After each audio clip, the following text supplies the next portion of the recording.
హృదయాన్ని తాకే నిజమైన భావోద్వేగం పాట. ఆ పాటలోని మధురత్వాన్ని ఆస్వాదించడం కూడా ఒక కళే. అటువంటి పాటకున్న అద్భుతాన్ని మనం నిర్వచించలేం. పాటకు ఉన్న శక్తి అది. అర్థమైన పదాలతో, స్పష్టమైన మాటలతో ఉన్న పాటకే చాలామంది మంత్రముగ్ధులవుతారు. ఆ పాటకున్న పవర్ గురించి మనతో మాట్లాడడానికి గాయకుడు, మ్యూజిక్ టీచర్ దుర్బాకుల సాయికృష్ణ గారు మన ముందు ఉన్నారు. వారిని అడిగి మరిన్ని విషయాలు తెలుసుకోవడానికి ప్రయత్నం చేద్దాం. నమస్కారం అండి సాయికృష్ణ గారు. నమస్కారం సార్. అఫీషియల్కి స్వాగతం. మీ పాటలు చాలా విన్నాం ఇదివరకే. అంటే ఒక పాట అనేది ఇప్పుడున్న పరిస్థితుల్లో సంగీతానికి పాటకి మధ్య ఉన్న ఒక డిఫరెన్స్ ఏందని మీరు అనుకుంటున్నారు? మరి ఒక చక్కటి ప్రశ్న అడిగారు. దానికి సమాధానం మనం పాటతోనే ప్రారంభిద్దాం. ఆమని పాడవే హాయిగా, మూగవై పోకు ఈ వేళ, రాలేటి పూల రాగాలతో, పూసేటి పూల గంధాలతో, మంచు తాకి కోయిలా మౌనమైన వేళలా, ఆమని పాడవే హాయిగా, ఆమని పాడవే హాయిగా. మరి మీరు ఇందాక అడిగిన ప్రశ్న పాటకి అలాగే సంగీతానికి అంటే ఒక సందర్భాన్ని మనం గనక దాన్ని సంగీత రూపంలో చెప్పాలి, లేకపోతే ఆ యొక్క దృశ్యాన్ని కనుక మనము ఆవిష్కరించాలి అంటే కనుక అది ఒక అక్షరం అంటే పాటలో ఉండే సాహిత్యము, అలాగే దానికి అనుగుణమైనటువంటి సంగీతం ఉన్నప్పుడే అది ఎంత ఇప్పుడు నేను పాడిన పాట almost 40 years old song, but మనం ఇప్పుడు వింటున్నా కూడా ఫ్రెష్గా ఉంది ఈ సాంగ్. ఇప్పుడు నేను పాడినా, ఎవరు పాడినా, మీరు పాడినా, ఎవరు పాడినా కూడా అంత ఫ్రెష్గా. సో సంగీతం యొక్క ప్రభావం సాహిత్యం పైన కానివ్వండి, అటు ఒక సినిమా దృశ్యం పైన కానివ్వండి చాలా గట్టిగా ఉంటుందని చెప్పడానికి ఇది ఒక నిదర్శనం. అంటే ఒక పాటకు అనేది సంగీతం ఒక బలం, సంగీతం బలం. అంటే ఇప్పుడు వస్తున్న పాటలు ఆ సంగీతానికి తగ్గట్టు ఉంటున్నాయా? ఒక లిరిక్ రైటర్ పాట రాస్తే ఆ పాటకు తగ్గ సంగీతం దాన్ని ఒక విధంగా మనకు అనుకూలంగా ఉంటుందా, ఎట్లా ఉంటుంది అనేది సమాజం కొద్దిగా ఆలోచన చేస్తుంది. ఎలా అంటారు మీరు? ఇది మీరు కొద్దిగా జటిలమైన ప్రశ్న వేశారు. కాకపోతే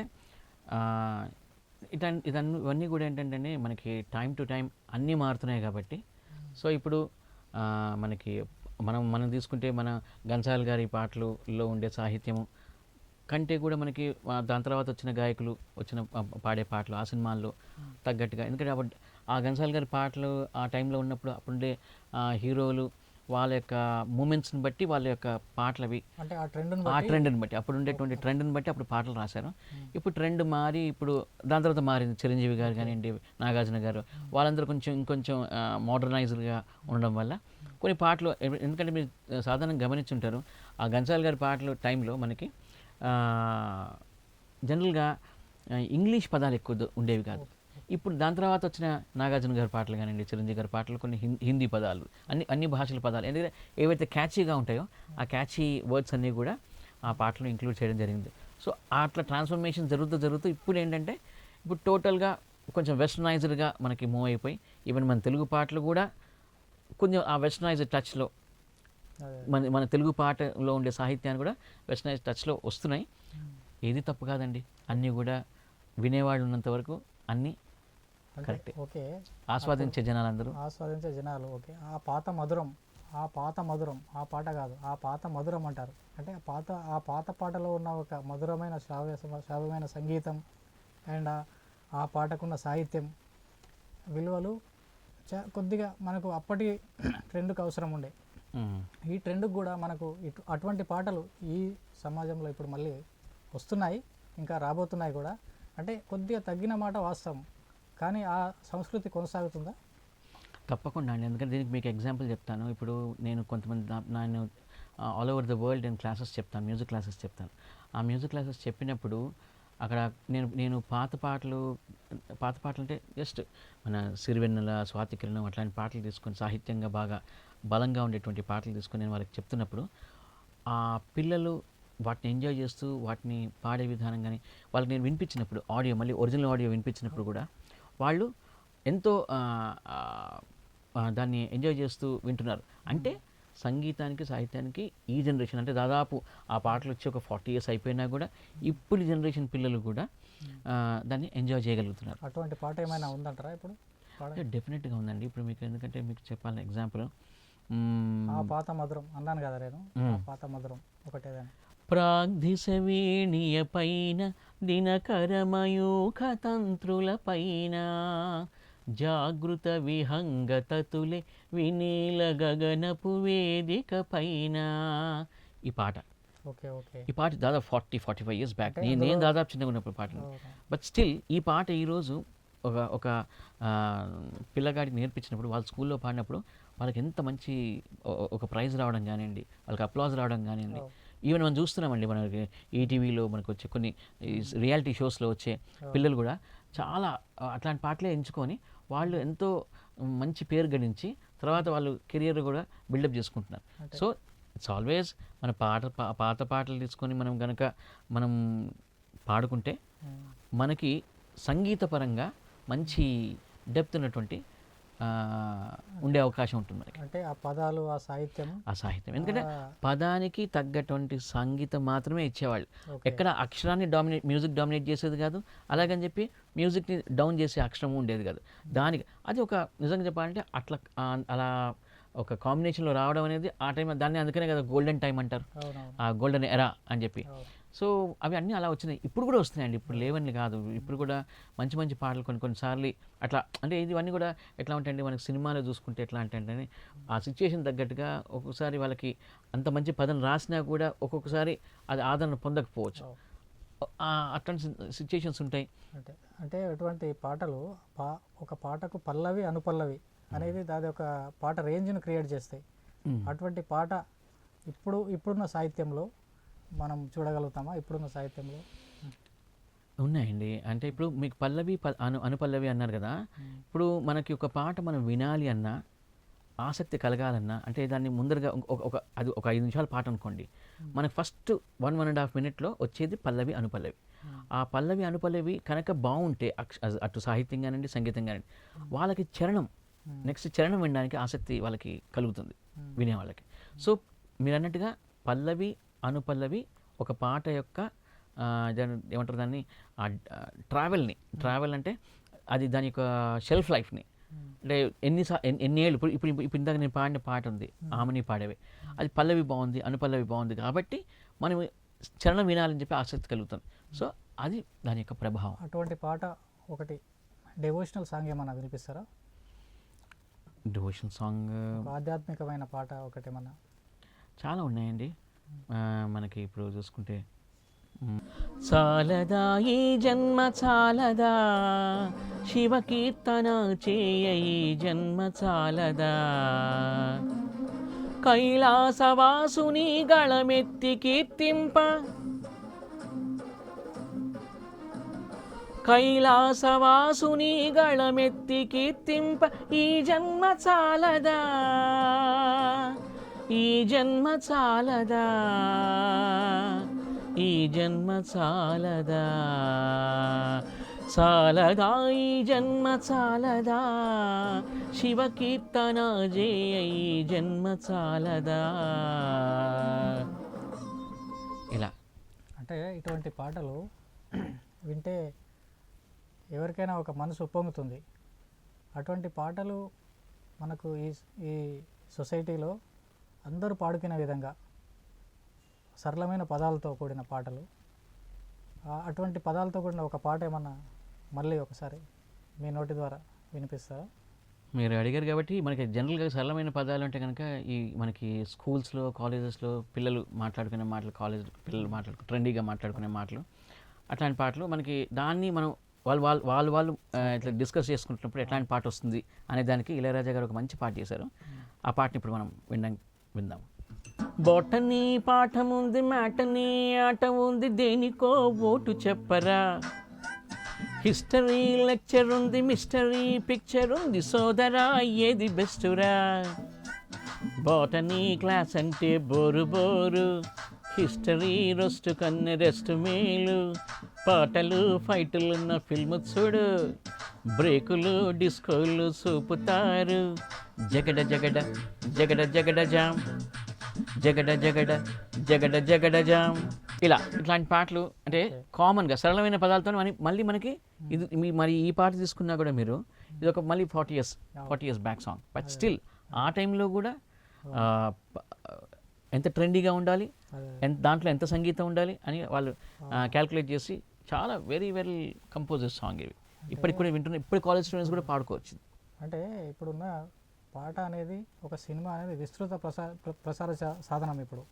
ఎందుకంటే ఒక ట్రెండ్ ఫాలో కావాలన్నా ఏం కావాలన్నా ఒక సినిమా అనేది ప్రధాన పాత్ర వహిస్తుంది. ఆ సినిమాలో ఉన్న పాట చాలామందిని ప్రభావితం చేస్తుంది. అటువంటి పాట ఎలా ఉండాలంటే ఒక సమాజానికి ఉపయోగపడేదిగా, ఒక దాని మనుషులను ప్రభావితం చేసేదిగా ఉండాలి. అటువంటి పాటలు ఇప్పుడు వచ్చే క్రమంలో అటువంటి పాట ఏదైనా మీరు పాడగలుగుతారా? అట్లాంటి పాటలు నిజంగా చాలా ఉన్నాయండి. చాలామందిని కూడా అంటే నేను విన్నాను, అలాగే చాలామంది పెద్దవాళ్ళు చెప్పడం కూడా జరిగింది. ఏంటంటే మీకు ఒక సినిమా పాట ఒక మనిషి చాలా కుంగిపోయి ఆల్మోస్ట్ ఆయన తను తానుగా అంతం చేసుకుందాం అనుకున్న వరకు వెళ్ళి ఆ ఒక్క పాట వినడం వల్ల he has come back again to normal life, and ఆయన మంచిగా ఆయన జీవితంలో ఒక మోటివేషనల్గా ఉన్నటువంటి పాట, ఇన్స్పైర్ అయిపోయాడు చాలా. ఆ పాటలో ఉండే పదాలు కానివ్వండి, పాట కానివ్వండి, అతన్ని ఇన్స్పైర్ చేసి అతన్ని మళ్ళీ బతికించింది అని చెప్పచ్చు. పాట బతికించి రావాలి ఇప్పుడు బతికించే పాటలు రావాలంటే మీకు అట్లాంటి పాట ఒకటి వినిపిస్తాను ఇప్పుడు. ఆత్మీయత కరువైనా, అంధకారమెదురైనా,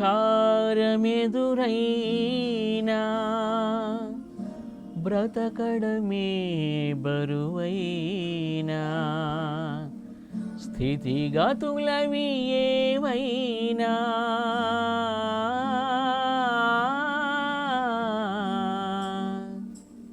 చిరునవ్వులతో బ్రతకాలి, చిరంజీవిగా బ్రతకాలి.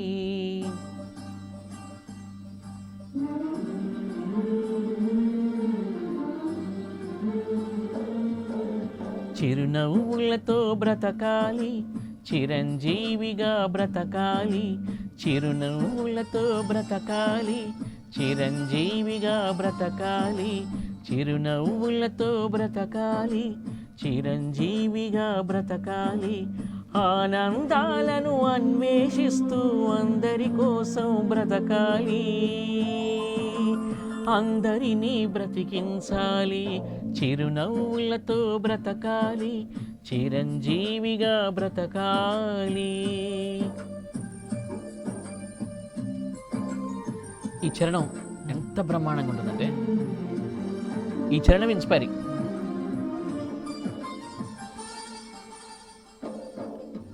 బ్రతుకే నీకు బరువైతే ఆ భారం దించుకో, బరువేదైన గురితో నలుగురితో పంచుకో, కలతే లేని జీవితం అంటే విలువే లేదులే, అలుపే లేక అవలీలగా ఏ గెలుపు రాదులే, నింగినంటూ ఎవరెస్ట్ అయినా నేల నుండి మొదలవుతుంది, నమ్ముకోకు అదృష్టాన్ని, నమ్ముకో ధైర్యాన్ని, మెరుపులే పిడుగులై ఉరుముతున్నా,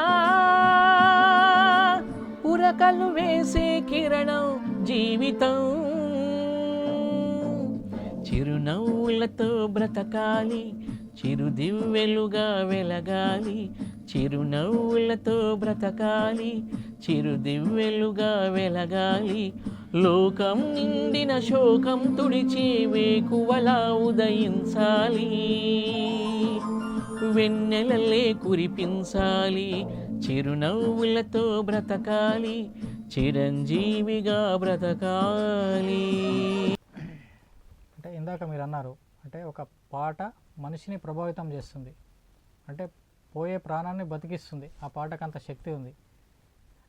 చాలా మంచిగా పాడారు సార్ మీరు. ఆ పాటలో జీవం, అంటే పాట కాక జీవం అన్నమాట అది. పాటకు ప్రాణం, ఆ జీవం, ఆ సంగీతం, ఆ పాటలో ఉన్న అది ఈ పాట నిజంగా సాహిత్యం రాసిన వారు వెనిగల రాంబాబు గారు. అసలు ఆయనకు నేను ఎప్పుడు చూడలేదు అంటే ఎక్కువ, బట్ ఒక 5 చరణాలు రాస్తుంటారు ఈ సినిమాలో. బట్ ఎవ్రీ చరణం ఊరికే మనం పాట పాడుకోకపోయినా కూడా ఆ చరణాన్ని చదువుకుంటే కూడా ఎవ్రీ చరణం ఇస్ మోటివేషనల్ సాంగ్. నాకు చాలా ఇష్టమైన పాటలో ఇది ఒకటి. Okay okay. ఇప్పుడు నెక్స్ట్ 80వ స్వాతంత్ర దినోత్సవం అంటే ఒక దేశభక్తి అందరిలో ఉండాలి. భారతదేశం అంటే ఏంది, మన దేశ ఔన్నత్యం, మన సార్వభౌమత్వం, దానికి సంబంధించిన ఒక పాట మీరు వినిపించగలుగుతారా? తప్పకుండా అండి. మరి 80వ స్వాతంత్ర దినోత్సవం సందర్భంగా మరొకసారి మన Y8 అఫీషియల్ ఛానల్ వీక్షకులందరికీ కూడా శుభాకాంక్షలు తెలియజేస్తూ, మరి చూడండి ఇందాక మీరు పాటల ప్రభావం అన్నారు కదా, ఒక పాట ఆ సినిమాని మొత్తాన్ని ఐ థింక్ 100 days నడిపించింది. అటువంటి పాట ఎన్టీఆర్ గారి పాట. మరి అందులో అన్ని మన యొక్క ఫ్రీడమ్ ఫైటర్స్ యొక్క అందరి పేర్లు వచ్చి వారి యొక్క గొప్పతనం, వాళ్ళు ఏం చేశారు అనేది ఎక్స్ప్లెయిన్ చేసే పాట. ఒక్కసారి మనం అందరం మర్చినాయి, అందులో చాలా పొందుపరిచి ఒక చక్కటి దృశ్య కావ్యాన్ని వాళ్ళు మనకి ఇచ్చారు.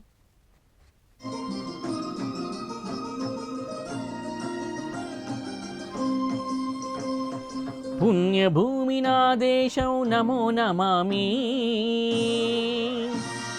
ధన్యభూమి నా దేశం సదా స్మరామి.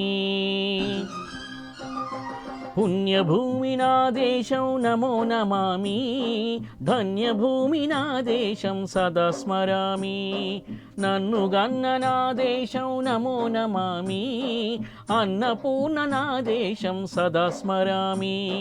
మహామహుల గన్న తల్లి నా దేశం, మహోజ్వలిత చరిత గన్న భాగ్యోదయ దేశం నా దేశం. పుణ్యభూమి నా దేశం నమో నమామి, ధన్యభూమి నా దేశం సదా స్మరామి. ఇటువంటి దేశభక్తి గేయాలు విన్నప్పుడు అసలు నరనరాన ఉప్పొంగుతుంది. అంటే ఆ యొక్క పాట, ఆ పాట పవర్ అట్లా ఉంటుంది. ఇప్పుడు లేటెస్ట్గా తెలంగాణ ఉద్యమంలో కూడా మనం చూసుకుంటే గోరెటి వెంకన్న గారు, గద్దర్ గారు ఎంత ప్రభావిత జనాల్ని ఒక చైతన్యం చేసే శక్తి పాటకు ఉంటుంది. తప్పకుండా అండి, అటువంటి పాట మనం మళ్ళీ వినగలుగుతామా? అటువంటి పాట ఏదైనా మీరు వస్తాయండి అంటే ఏది కూడా మనము ఒక తెలంగాణ ఉద్యమంలో ఒక జనాలను చైతన్యం చేసినటువంటి ఆ పాట మీరు ఒకటి ఏమైనా పాడగలుగుతారా? తప్పకుండా అండి. అది మనకి మీరు అన్నారు కదా, ఒక ఎప్పుడు వస్తాయంటే వస్తాయండి అవి సందర్భాన్ని బట్టి, అప్పుడు ఉన్నటువంటి సిచ్యుయేషన్ బట్టి. ఎందుకంటే ఇప్పుడు మన గద్దర్ గారు ఒక ఉద్యమాన్ని ఆయన పాట ద్వారా నడిపించగలిగారు. అలాగే గోరెటి వెంకన్న గారు వారి యొక్క మాటలు, చాలా మంది ఉన్నారు. కాబట్టి పాట రూపంలో మనకు బాగా ప్రాచుర్యంలో మన తెలంగాణలో ఉద్యమంలో పాల్గొనేవారు. అంటే ఒక ప్రభావితం చేశారు. ఎందుకంటే మనకి ఇక్కడ ఉన్నటువంటి కష్టాలని మనం ఒక నాయకుడికి చెప్పుకోవాలి అంటే కనుక అది పాట ద్వారానే చెప్పుకున్నారు. మీరు ఎప్పటి నుంచి చూస్తున్నారు కదా, పాట ద్వారానే చెప్పుకోగలుగుతాం. అలాగే మరి గద్దర్ గారు, గోరెటి వెంకన్న గారు, చాలా మంది ఉద్యమ గాయకులు ఉద్యమాన్ని ఏదో ఒక లెవెల్కి తీసుకుపోయారు. తప్పకుండా వాళ్ళు లేకపోతే ఉద్యమం వాళ్ళ పాత్ర 50% ఉంది. 50% వాళ్ళు చేసినటువంటి ఉన్నాయి కంట్రిబ్యూషన్. పొడుస్తున్న పొద్దు మీద నడుస్తున్న కాలమా పోరు తెలంగాణమా. ఈ పాట అంతా అసలు ఒక జనాలు ఇంట్లో నుంచి కూడా బయటకు తీసుకొచ్చి ఆ పోరాటంలో పాల్గొనేట్టుగా చేసినటువంటి బ్రహ్మాండమైన పాట.